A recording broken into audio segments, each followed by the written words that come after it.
ಬೆಂಗಳೂರಿನ ಯಶವಂತಪುರ ಸರ್ಕಲ್ನಲ್ಲಿ ಕಾರೊಂದು ಅಜಾಗರೂಕ ಚಾಲನೆಯಿಂದಾಗಿ ಫ್ಲೈಓವರ್ ಮೇಲಿನಿಂದ ಕೆಳಭಾಗದಲ್ಲಿ ಬಿದ್ದಿರತಕ್ಕಂಥದ್ದು ನೀವೀಗಾಗಲೇ ಟಿವಿ9ನ ದೃಶ್ಯಾವಳಿಯಲ್ಲಿ ಗಮನಿಸಬಹುದಾಗಿದೆ. ತಮಿಳುನಾಡು ಮೂಲದ ಈ ಒಂದು ರಿಜಿಸ್ಟ್ರೇಷನ್ನ ಕಾರು ಆಯತಪ್ಪಿ ಫ್ಲೈಓವರ್ನ ಮೇಲ್ಭಾಗದಿಂದ ಬಿದ್ದು ಸಂಪೂರ್ಣವಾಗಿ ಜಖಮಾಗಿರ್ತಕ್ಕಂಥದ್ದು. ಕಾರಿನ ಒಳಭಾಗದಲ್ಲಿ ತಮಿಳುನಾಡು ಮೂಲದ 5 ಇದ್ರು ಅಂತ ಹೇಳಲಾಗ್ತಿರ್ತಕ್ಕಂಥದ್ದು. ಈಗಾಗಲೇ ಸ್ಥಳೀಯರೆಲ್ಲರೂ ಕೂಡ ಅವರನ್ನು ಸ್ಥಳೀಯ ಖಾಸಗಿ ಆಸ್ಪತ್ರೆಗೆ ದಾಖಲು ಮಾಡಿದ್ದಾರೆ.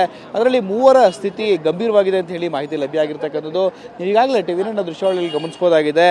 ಫ್ಲೈಓವರ್ನ ಮೇಲ್ಭಾಗದಲ್ಲಿ ಅಂದರೆ ಯಶವಂತಪುರ ಫ್ಲೈಓವರ್ನ ಮೇಲ್ಭಾಗದಲ್ಲಿ ಬದ್ದಿದ್ದಂತಹ ಕಾರು ಅಂದರೆ ಸ್ಯಾಂಕಿ ರಸ್ತೆ ಕಡೆಯಿಂದ ಬರ್ತಿದ್ದಂತಹ ಕಾರು ತುಮಕೂರು ರಸ್ತೆ ಕಡೆಗೆ ಮೂವ್ ಆಗ್ತಿತ್ತು.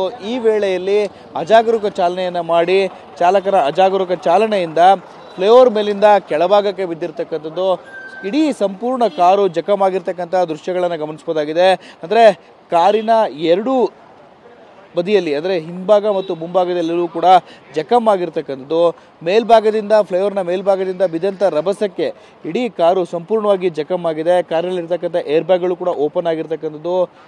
ನೀವೀಗಾಗಲೇ ಟಿವಿ9ನ ದೃಶ್ಯಾವಳಿಯಲ್ಲಿ ಗಮನಿಸಬಹುದಾಗಿದೆ.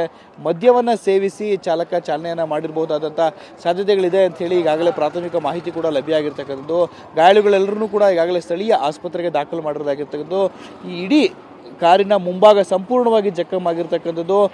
ಒಟ್ಟಾರೆಯಾಗಿ ಮೇಲ್ಭಾಗದಿಂದ ಫ್ಲೈಓವರ್ನ ಮೇಲ್ಭಾಗದಿಂದ ಬಿದ್ದಂಥ ಕಾರು ಯಾವ ರೀತಿಯಾಗಿ ಇರ್ತಕ್ಕಂಥ ಅವಶೇಷಗಳ ರೀತಿಯಲ್ಲಿದೆ ಅನ್ನೋದನ್ನು ನೀವೀಗಾಗಲೇ ಗಮನಿಸಬಹುದಾಗಿದೆ. ಅಂದರೆ ಮೇಲ್ಭಾಗದಿಂದ ಬಿದ್ದಂಥ ರಭಸಕ್ಕೆ ಫ್ಲೈಓವರ್ನಿಂದ ಕೆಳಗೆ ಬಿದ್ದಂಥ ರಭಸಕ್ಕೆ ಇಡೀ ಕಾರು ಸಂಪೂರ್ಣವಾಗಿ ಜಖಮಾಗಿ ಕಾರಿನ ಒಳಭಾಗದಲ್ಲಿದ್ದಂತಹ ಎಲ್ಲರೂ ಕೂಡ ಈಗಾಗಲೇ ಗಾಯಾಳುಗಳಾಗಿರ್ತಕ್ಕಂಥದ್ದು. ಅವರೆಲ್ಲರೂ ಕೂಡ ಸ್ಥಳೀಯ ಖಾಸಗಿ ಆಸ್ಪತ್ರೆಗೆ ದಾಖಲು ಮಾಡೋದಿದೆ. ಘಟನಾ ಸ್ಥಳಕ್ಕೆ ಈಗಾಗಲೇ ಯಶವಂತಪುರ ಸಂಚಾರಿ ಪೊಲೀಸರು ಕೂಡ ಆಗಮಿಸಿ ಪರಿಶೀಲನೆ ಕೂಡ ನಡೆಸಿರ್ತಕ್ಕಂಥದ್ದು.